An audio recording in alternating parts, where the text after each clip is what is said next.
CMRL Exalogic സാമ്പത്തിക ഇടപാട് കേസിൽ മുൻ മുഖ്യമന്ത്രിയുടെ മകൾ ടി വീണ ഇഡിക്ക് മുന്നിൽ വീണ്ടും ഹാജരായി. രണ്ടാം തവണയാണ് വീണയെ ഇഡി ചോദ്യം ചെയ്യുന്നത്. 29-ന് ഹാജരാകാനായിരുന്നു ഇഡി അറിയിച്ചത്.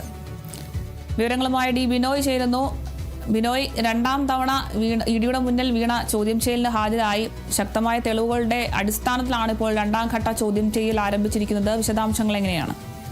കോടതി നിർദ്ദേശപ്രകാരം കഴിഞ്ഞ ദിവസമാണ് SFIOയുടെ റിപ്പോർട്ട് ഇഡിക്ക് കൈമാറിയത്. കാരണം ഒരു വർഷം മുമ്പ് SFIO വീണയെ ചോദ്യം ചെയ്തിരുന്നു. അന്ന് കിട്ടിയ വിവരങ്ങളും ഒപ്പം തന്നെ SFIOയുടെ അന്വേഷണത്തിൻ്റെയും അടിസ്ഥാനത്തിൽ 134 രേഖകൾ SFIOയുടെ കൈവശമുണ്ടായിരുന്നു. അതായത് CMRL കേസുമായി ബന്ധപ്പെട്ട് SFIO നടത്തിയ അന്വേഷണത്തിൻ്റെ ആ റിപ്പോർട്ടിൻ്റെ എല്ലാ രേഖകളും ഇന്നലെ വൈകുന്നേരത്തോടു കൂടി മുദ്രവെച്ച കവറിൽ ഇഡിക്ക് കൈമാറുകയായിരുന്നു. ഈ രേഖകൾ കിട്ടിയ ഉടൻ തന്നെ ഇഡി വീണയെ ചോദ്യം ചെയ്യുന്നതിന് വേണ്ടി വിളിപ്പിക്കുകയായിരുന്നു. അവർ അതിനകത്ത് ഒരു തരത്തിലുള്ള വിയോജിപ്പും രേഖപ്പെടുത്തിയില്ല. ഇന്ന് രാവിലെയോടെ തന്നെ അവർ ചോദ്യം ചെയ്യലിന് വേണ്ടി ഇഡിക്ക് മുന്നിൽ ഹാജരായി കഴിഞ്ഞിരിക്കുന്നു.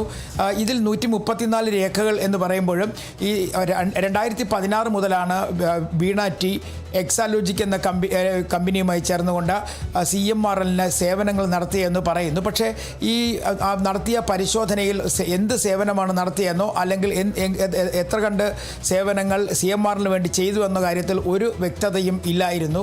മാത്രവുമല്ല, CMRLുമായി നടത്തിയ സാമ്പത്തിക ഇടപാടുകൾ അത് സംബന്ധിച്ചുള്ള കണക്കുകൾ കൈവശമില്ലായിരുന്നു. നേരത്തെ ഈ ജൂൺ മാസം 17-ാം തീയതി ചോദ്യം ചെയ്തപ്പോഴേക്കും വീണ ടി നൽകിയ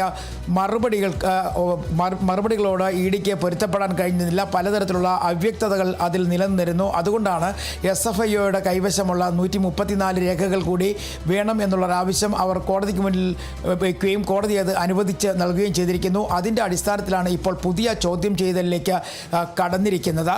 ചോദ്യം ചെയ്യലിലേക്ക് കടക്കുമ്പോൾ ഈ കഴിഞ്ഞ 2016 മുതൽ 2022 വരെയുള്ള വർഷങ്ങളിൽ നടത്തിയിട്ടുള്ള സാമ്പത്തിക ഇടപാടുകളെക്കുറിച്ചുള്ള കൃത്യമായ ഒരു അന്വേഷണത്തിന് ഇഡി തയ്യാറെടുക്കുന്നു എന്നുള്ളതാണ് നമുക്ക് മനസ്സിലാക്കാൻ കഴിയുക. കാരണം 2,78,00,000 രൂപയാണ് എക്സാലോജിക് കമ്പനിക്ക് CMRL നിന്നും ലഭിച്ചിട്ടുള്ളത്. ഇത് ചെയ്യാത്ത സേവനത്തിന് കിട്ടിയ തുക എന്നാണ് വ്യക്തമാക്കിയിട്ടുള്ളത്. ഈ തുക എന്തിനു വിനിയോഗിച്ചു, മറ്റ് എവിടെയെങ്കിലും സ്ഥലങ്ങളിലേക്ക് അല്ലെങ്കിൽ മറ്റേതെങ്കിലും ബാങ്കുകളിലേക്കോ മറ്റോ മാറ്റിയിട്ടുണ്ടോ എന്ന കാര്യങ്ങളിലൊക്കെ ഇഡിക്ക് ചില സംശയങ്ങളുണ്ടായിരുന്നു. പക്ഷേ ഇതുമായി ബന്ധപ്പെട്ട ചോദ്യങ്ങൾക്കൊന്നും കൃത്യമായ മറുപടി ഇഡിക്ക് ലഭിച്ചിട്ടുമില്ല. അതുകൊണ്ടാണ് ഇപ്പോൾ SFIOയുടെ രേഖകൾ കൂടി കിട്ടിയതിന് ശേഷം വളരെ വേഗത്തിൽ തന്നെ ചോദ്യം ചെയ്യലിലേക്ക് ഇഡി കടന്നിരിക്കുന്നത്. ഇത് രണ്ടാം തവണയാണ് ഇഡി ചോദ്യം ചെയ്യുന്നത്.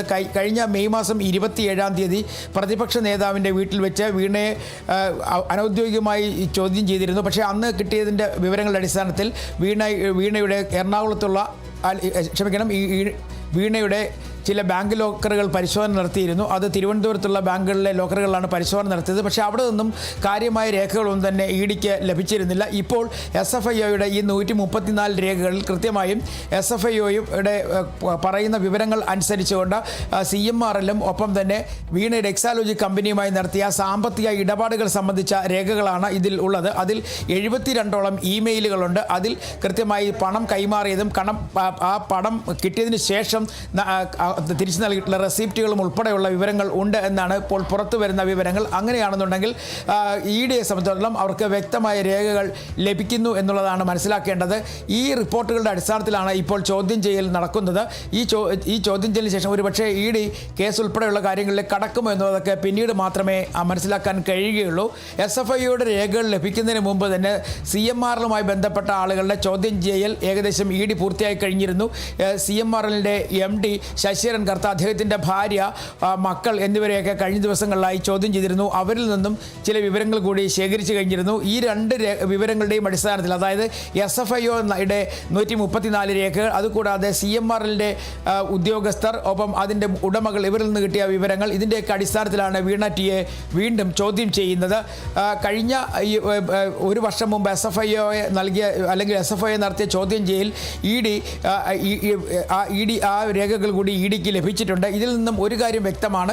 കാരണം സേവനം നൽകാതെയാണ് എക്സാലോജിക്ക തുക കൈപ്പറ്റിയിരിക്കുന്നത്. ഏകദേശം 2,78,00,000 രൂപ.